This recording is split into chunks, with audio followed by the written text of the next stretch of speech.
যার যার অবস্থান থেকে যে দায়িত্ব আছে তা পালন করতে সবাই সক্ষম হবে এই প্রত্যাশা আমরা রাখছি। আর মানুষ একটা স্বস্তির ঈদযাত্রা, নিরাপদ ঈদযাত্রা পেতে যাচ্ছে বিদায় আমরা নিশ্চিত করছি। মনে রাখা দরকার 2 থেকে 3 দিনের মধ্যে 1.5 কোটির মতো লোক ঢাকার থেকে ঢাকার বাইরে যাবে। এটা একটা বড় চ্যালেঞ্জ। পৃথিবীতে অন্য কোনো শহরে এভাবে সীমিত সময়ের মধ্যে, নির্দিষ্ট সময়ের মধ্যে এত লোক ডিপার্চার হয়, মানে ঢাকা শহরের বাইরে ডিপার্চার হয়, এর কোনো মানে আমার জানা নেই। তবে ঢাকাকে এই চ্যালেঞ্জ সবসময় ফেস করতে হয়েছে। অতীতে মানে গতবার মোটামুটি ভালোভাবেই সেটা সফল হয়েছে।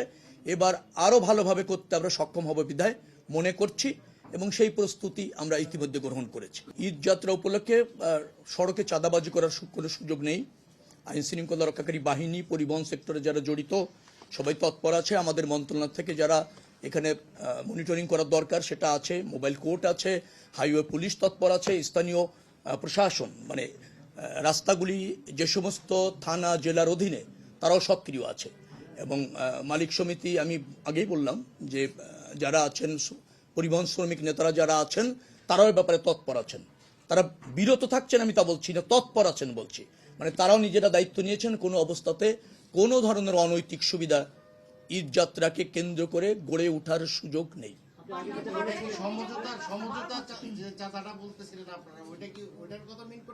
না, আপনি এখানে সেটা আনছেন কেন? আপনি জেনে বলেন, প্রশ্ন প্রসঙ্গের মধ্যে বলেন। মালিক সমিতি তাদের কল্যাণে নির্ধারিত হারে ঐক্যবদ্ধভাবে অথবা সর্বসম্মতিতে তারা তাদের কল্যাণে একটা চাঁদা গ্রহণ বা নিয়মিত নেন।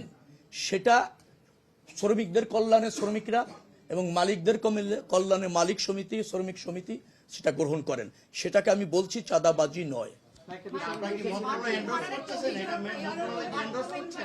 না, এন্ডোসের কথা বলছি না।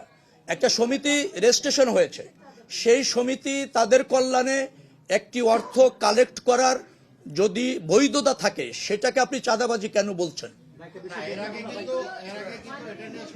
না না, আপনি চাঁদাবাজি বললে সেটা চাঁদাবাজি হবে। আপনি আমাকে নির্দিষ্ট করে বলেন সমিতির অথবা শ্রমিক সংগঠনের বৈধতা নেই, রেজিস্ট্রেশন নেই, তারা সেখানে স্বেচ্ছাচারীভাবে কোনো জায়গা থেকে মালিকদের কাছ থেকে, শ্রমিকদের কাছ থেকে বা পরিবহন সেক্টর থেকে চাঁদা নিচ্ছে, আপনি আমাকে জানান।